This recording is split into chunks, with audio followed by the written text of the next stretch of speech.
Thank you. I also want to thank the organizers, particularly Dr. Siard. Congratulate her on her marvelous organizational skills. She's made things go so easy for us. I have a little insert there on the opening slide to indicate to you that part of what I want to talk to you about are the newly discovered health benefits of dietary seasonings. And but before we do that, I need to give you a little bit of introduction to the enzyme that we've discovered also that's related to the dietary seasonings. And I thank Dr. Jackson for a very nice, and also our chairman for a very nice introduction to this work. The enzyme is an NADH oxidase at the outside of the cell. It's an exoprotein, and it functions as a terminal oxidase of a very short electron transport chain between the cytosol and the plasma membrane. This little electron transport chain is ubiquitous. Every cell in all our bodies and all of organisms has this, and particularly in some aging tissues, it accounts for up to 20 to maybe 50% of the oxygen consumption. It functions in two ways. One is to drive the growth process, the enlargement phase of cell growth, but it also is involved in the generation of NAD from NADH to provide a means of stimulating glycolytic production of ATP. And as Aubrey de Grey pointed out a number of years ago, this could be very important in the aging process as our cells lose functional mitochondria.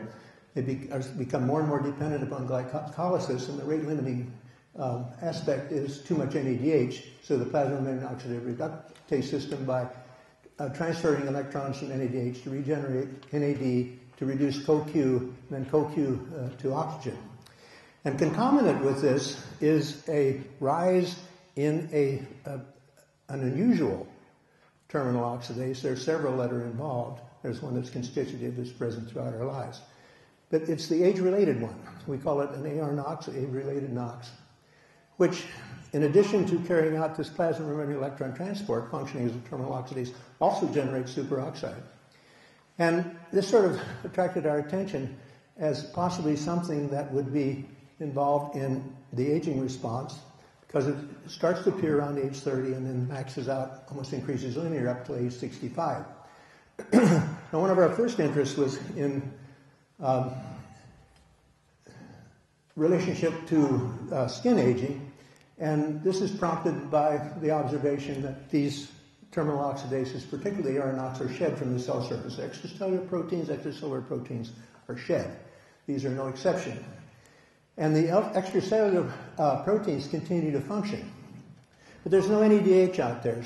So instead of NADH as a source of electrons and protons, they use amino acids in proteins, particularly tyrosines, and we've heard a great deal about cysteines. Cysteines, in this case, serve as electron donors for this process. So in skin, one of the targets for this AR-NOx, this traveling form, this circulating form, is collagen. The tyrosines of collagen are oxidized to tyrosyl radicals, and the tyrosyl radicals cross-link. And this cross-linked collagen then is one of the major factors that plays a role in wrinkling and aged appearance of the skin. And we think we've identified a major culprit in causing this phenomenon. These electrons are then passed to molecular oxygen to form superoxide, at least some of them, and then it's dismutated to form H2O2. So we also have the H2O2 that could cause additional oxidative damage. But I want to point out and want to emphasize, this is something that we've only recently come to realize as being very important, that the oxidative function of these AR-NOxes is not necessarily to produce hydrogen peroxide, but to attack proteins and oxidize the proteins.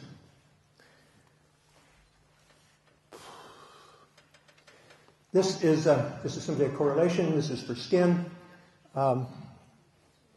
for epidermal explants and dermal explants, and around age 30, the AR NOx starts to appear and then increases linearly up to age 65 and beyond.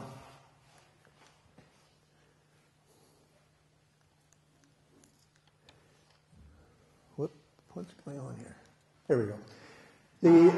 This is a cytochemical localization of AR NOx activity in skin and epidermal explants since frozen sections, looking at fluorescent tyramine to measure the crosslinks. This is a 20-year-old female and a 55-year-old female, and you can see there's a tremendous increase, probably tenfold, in AR NOx activity comparing these two. This is a study that was done. We've done a great deal of collaboration with folks at NewSkin, one of the sponsors of this meeting. And this is an experiment that was done in collaboration with NewSkin, where women who appeared older or younger than their chronological age were examined in our laboratory for their AR NOx, serum AR NOx levels. And in approximately in women who were actually 7 years, who appeared 7 years older than their chronological age on average, they had an elevated AR NOx level. What's going on? Is this dead? No, it isn't, but I can't seem to get over on that end. Okay, and then for another group of women who appeared on the left-hand side, who appeared 7 years on average, 7 years younger than their chronological age, had a much reduced AR NOx level. Now, as has been mentioned by our chairman, this AR NOx activity has a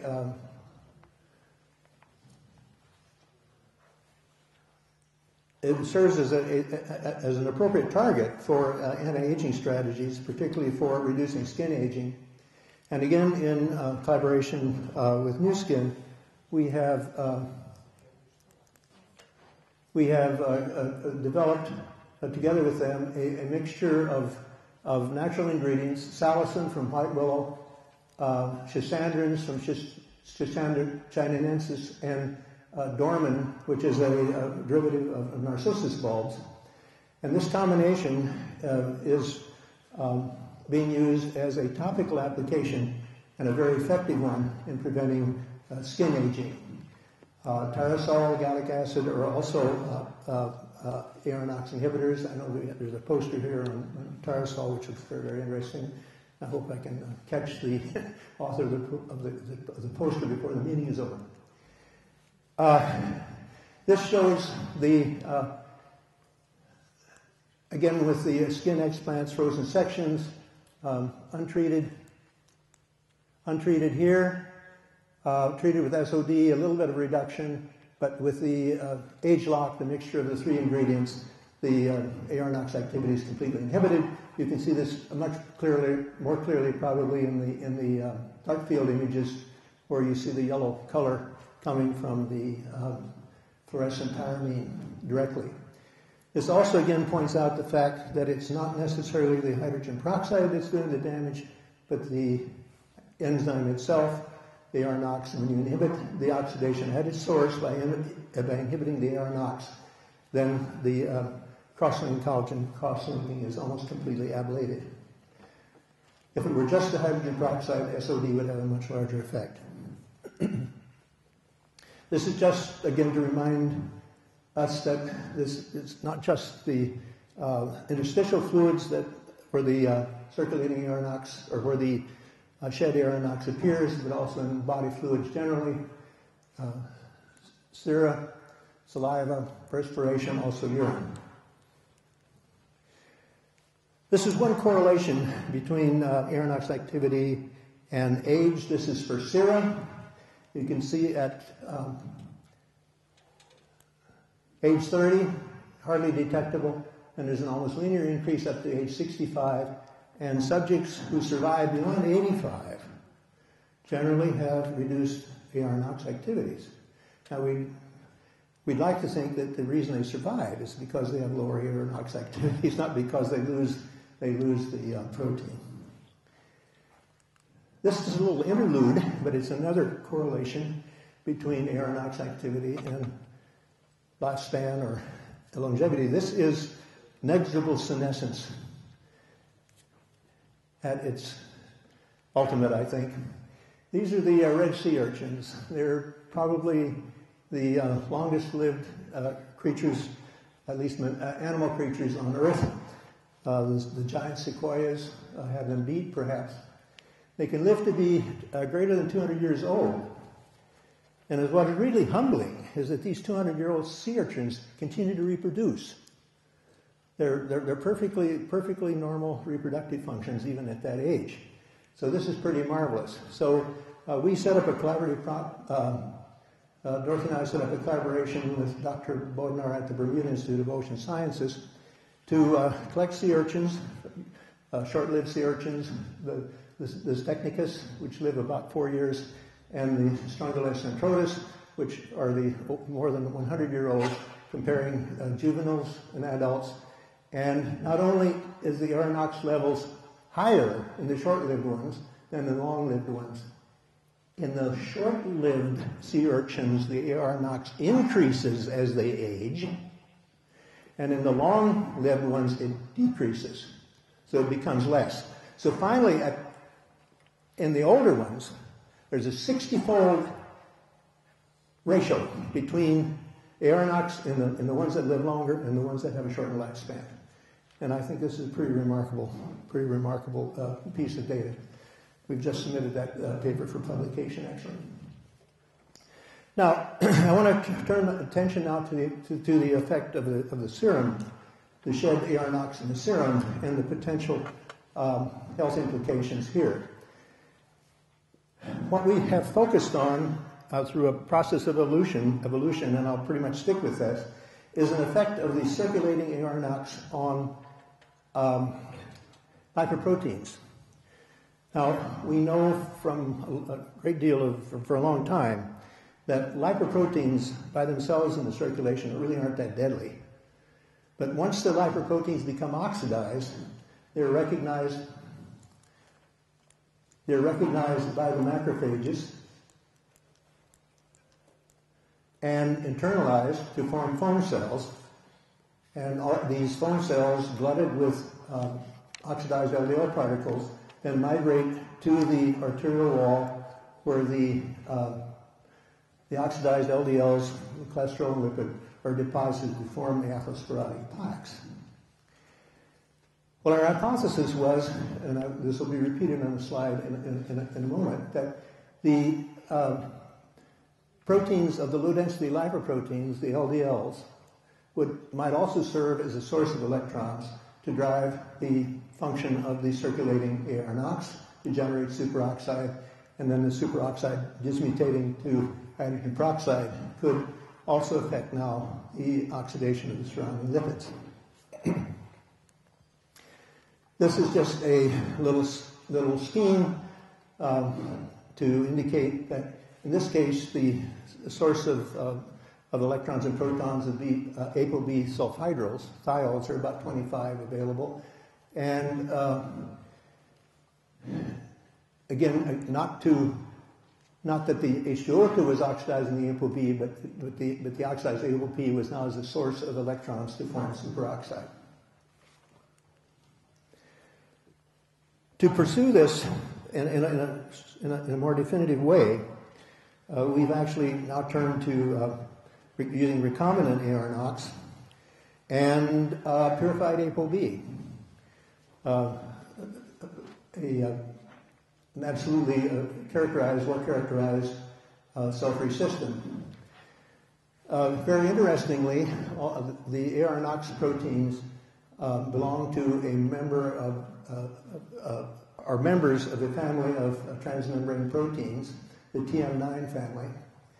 And there are 5 forms, 5 family members that are involved, 1A, 1B, 2, 3, and 4.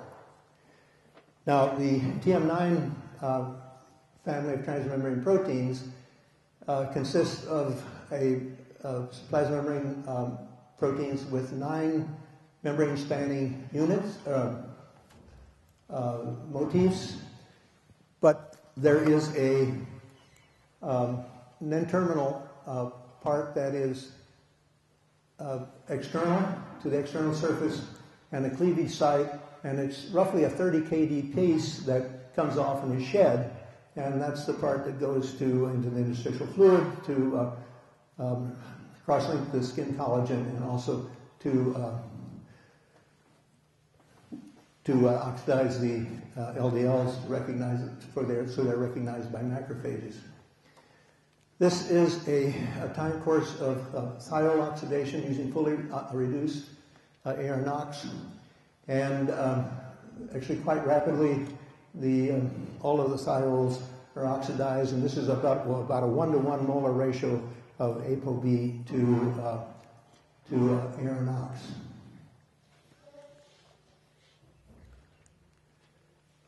Now, carrying this on a bit further, we're here in the scheme where the ApoB the sulfhydryls have been oxidized, the electrons and protons have been used to generate superoxide. SOD or some other dismutation process results in the generation of the hydrogen peroxide. Then the hydrogen peroxide has the opportunity to work on the surrounding lipids of the lipoprotein particle to form lipid peroxides, generation of malondialdehyde, and then the malondialdehyde forms adducts with lysine, and these are actually the signaling molecules that the macrophages respond to. So the hydrogen peroxide in this case is very essential to our theory of foam cell formation. This shows the production of malondialdehyde from phospholipids, malondialdehyde from phospholipids, and the conjugation of the malondialdehyde with lysine amino acids in the ApoB sequence. And we've actually measured this that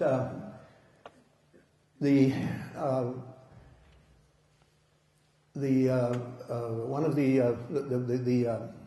AR-NOx form that we actually used for the experiment is about 33% efficient in carrying out this reaction.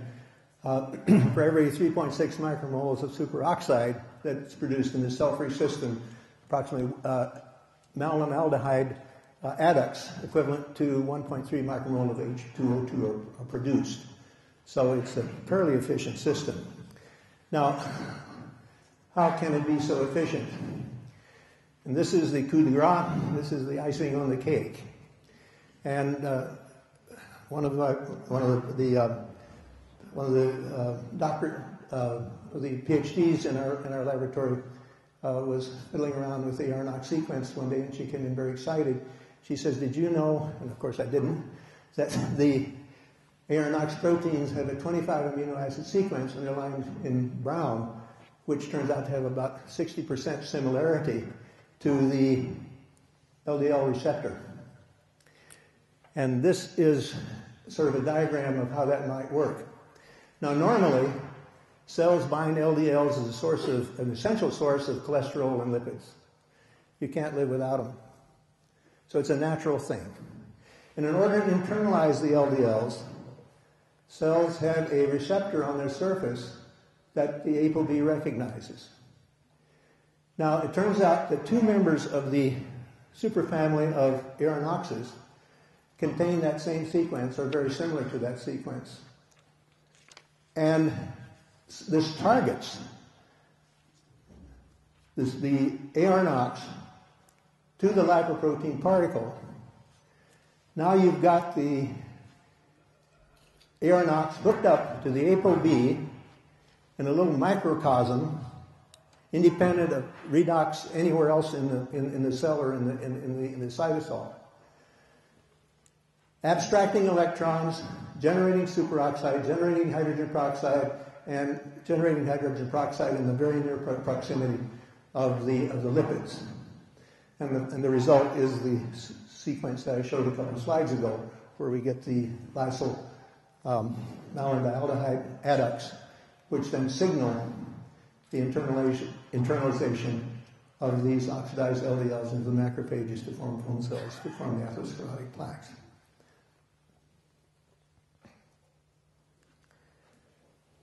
Now the binding is quite tight. This is a measure of the dissociation constant of binding of the peptide to the ApoB, to purified ApoB, and the dissociation constant is 25 picomolar, which is in the same order of magnitude as the binding of LDL to cells. Very, very similar. It has to be a little bit lower because the amino acid sequence is not perfect, but it's very close. Now this is something that is totally weird, and it's a characteristic of all of the ectonox, terminal oxidases, and plasma membrane electron transport, and that is that their activities oscillate. Those of you that are familiar with our work, you may realize that we believe that the constitutive terminal oxidase, the enox-1, is actually the timekeeper for the cell's biological clock. Now, AR-NOx is no exception to this. The activity of the NADH oxidation oscillates. But what was unexpected is that the superoxide is produced at a reasonably low level all through the NOx cycle, but on what we refer to as maximum 3 of the NADH cycle, we get a burst. Just like in the oxidative burst of host defense. A very concentrated blast of hydrogen peroxide. It occurs once every 26 minutes. The AR-NOx proteins all have periods of 26 minutes. We're not sure why this is advantageous, or why, if this is some sort of a evolutionary remnant of host defense. It could be, but it's sort of like a laser in the sense that you do get a very concentrated burst of hydrogen peroxide, which is probably in some ways more effective than dribbling it out over a stretch of time. So our hypothesis is that AR-NOx is responsible for LDL oxidation, which correlates with atherogenesis. Hence, AR-NOx inhibitors might prevent, or at least reduce, coronary artery disease, and I'll finish up with just a few slides on this aspect. One of the better inhibitors of AR-NOx is our old friend coenzyme Q. It's not a substrate, and it's not an antioxidant. Reduced coenzyme Q is a substrate and an antioxidant. This is oxidized coenzyme Q. It's an inhibitor. And at the sort of the end of the road here, what we've actually done is to formulate a sustained release preparation of coenzyme Q, where we give a 240 milligram capsule. That's 120 milligrams of CoQ, because half of it is the encapsulating agent. Every 12 hours, 8 o'clock in the morning, 8 o'clock in the morning and 8 o'clock in the evening. 8 o'clock in the morning, 8 o'clock in the evening, so forth. And that keeps the CoQ level, or the AR-NOx levels, pretty much at what you'd expect for a 30-year-old. So it's very, very effective. And of course, at the end, we switch over to placebo just to show that the effect is reversible. It's an enzyme inhibition. We also have some work which I won't be able to talk to you about, where we have actually have looked at some naturally occurring substances which actually prevent the AR-NOx expression. They're not inhibitors of the AR-NOx per se, but actually inhibitors of the AR-NOx expression, and we're looking to those as second-generation oral AR-NOx inhibitors. This is a group of 8 patients, 4 men and 4 women, that with 2 different preparations of the sustained release AR-NOx, to show that this is not just an example of the single individual in the previous slide. Now, this takes us back to the first slide about the dietary seasonings. I'm not real sure how we started looking at dietary seasonings. But for a while we were looking at just about anything that we could find on the grocery store shelf that we could test for ARNOX inhibitors. And one of the first things that we looked at of that category was savory. And savory turns out to be a very, very effective inhibitor of ARNOX.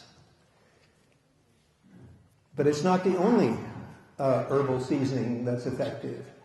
Marjoram, rosemary, basil, sage, estragon, they're all equally effective. Summer savory, winter savory.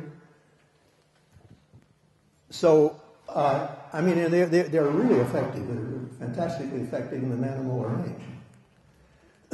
And they also work as sustained release. Now, we haven't done a lot of work with this. This is a slightly bigger capsule. It's a 400 milligram capsule which contains 200 milligrams of savory twice a day. But again, it reduces the ARNOX levels down to about the same as the coenzyme Q did. So we would like to explain the French paradox in a different way. I'm not saying that red wine doesn't contribute, because if I didn't believe that red wine didn't contribute, I'd be miserable, because that's part of my justification for drinking red wine, because I think it's good for me. But I think there's also a contribution, maybe a more important contribution than we would have ever expected, from the seasonings of the French cuisine, the herbe de Provence, which contain these very wonderful ARNOX inhibitors, and probably in levels that would be sufficient to inhibit the activity. So in summary, we've been working on an age-relating NOx, an ARNOX, which generates pulses of superoxide, increases linearly after age 30, shed from cells to propagate the aging cascade to skin and serum lipoproteins. Protein tyrosine oxidation and cross-linking is implicated in skin aging and prevented by topical ARNOX inhibitors. The ARNOX superfamily members 2 and 4 have sequence homology with the LDL cellular receptor so that the ARNOX binds tightly to LDL-associated apolipoprotein B, oxidizes the protein, and uses the electrons and protons to oxidize the lipids, or to generate superoxide, convert it to H2O2, which oxidizes the lipids, leading to atherogenesis. And dietary ARNOX inhibitors offer promise of reducing cardiovascular risk as well as slowing the aging process and overall life extension. And I thank you very much for your attention.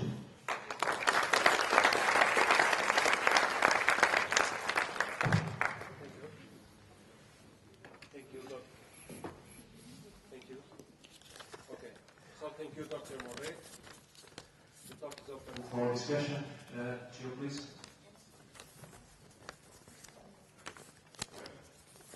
Okay, while you have the microphone, maybe I can ask, is there a physiological function for these oxidase? Because apparently nature provided us with a protein that masks the binding of LDL to the receptor and you get atherosclerosis. It's a bad guy. Well, there is a physiological function, and I think I alluded to that at the very beginning. It's a terminal oxidase. So in situations where one needs to rely more and more on glycolytic ATP production, this enzyme is induced. And it is induced almost in proportion to decline in mitochondrial function and this sort of thing. And this was actually noted by Aubrey de Grey.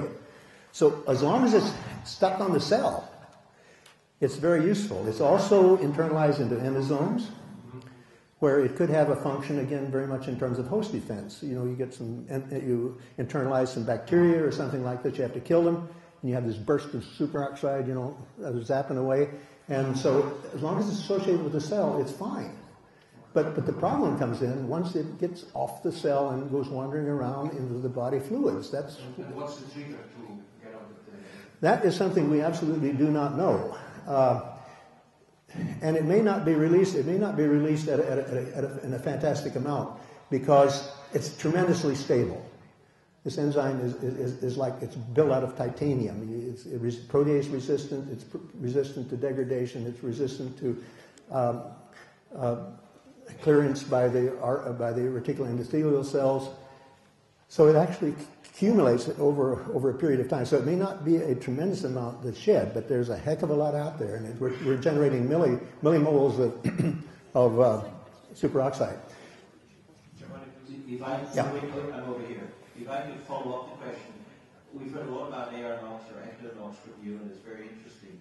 How does it crosstalk with the other NOx isoforms in the cell, where we have NOx 4 in ER? Yeah. Okay. Right.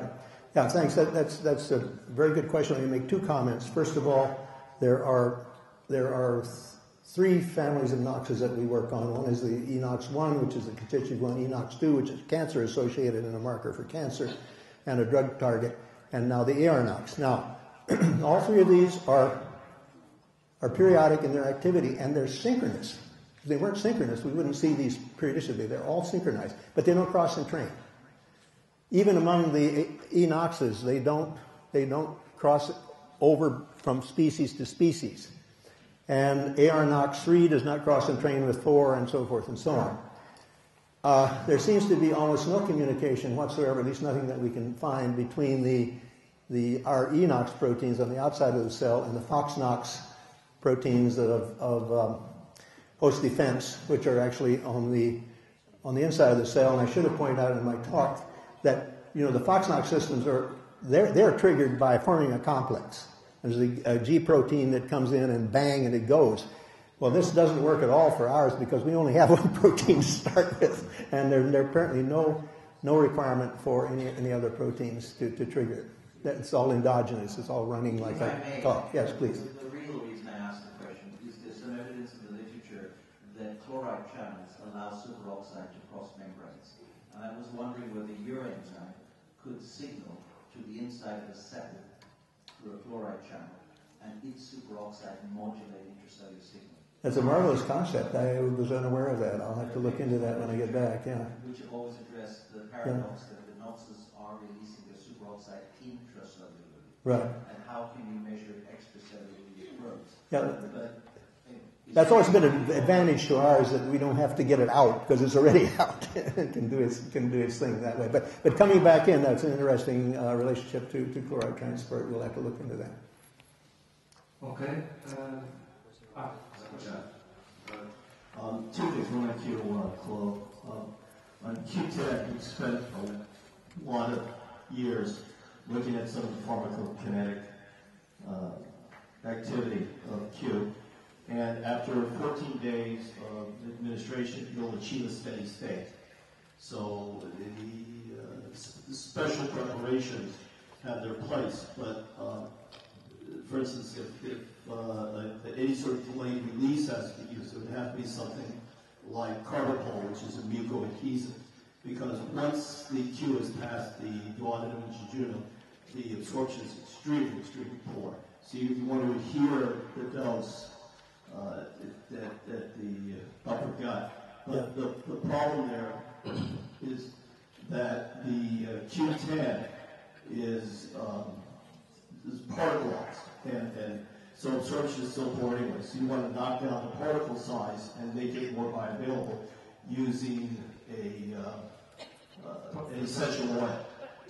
And that will both dissolve it as well as facilitate passage across the lumen. And we've done work on that. On QH, the ubiquinol, or QH2, that absorbs much, much better, right. and you can enhance it further with some MCT and phospholipid. I was wondering about, have you looked at eugenol from clove? From clove, eugenol. Oh, eugenol, no. Yeah. So that's very interesting, but it's incredibly powerful. Yeah. Just a quick comment on the PK. We've done a tremendous amount of PK with single administrations, and they're generally cleared in something like it maxes out in about 4 hours and then comes back. And to keep the AR NOx levels at the 30-year-old level, and I'm not sure, we've talked about this before, and I always want to go back and see exactly what the steady state levels are and try to mimic those, because we could probably get it from the data we have. But to get it to where we really feel like we would be inhibiting the AR NOx sufficiently to get it down where the atherogenic capacity of the air NOx would be eliminated really takes the sustained release, because the kinetics are kind of boom and back up, and then you give another injection and it goes down again, and you lose about half of the effectiveness. It would be good. It would be good. It'd be better than no Q2 at all. That's for sure.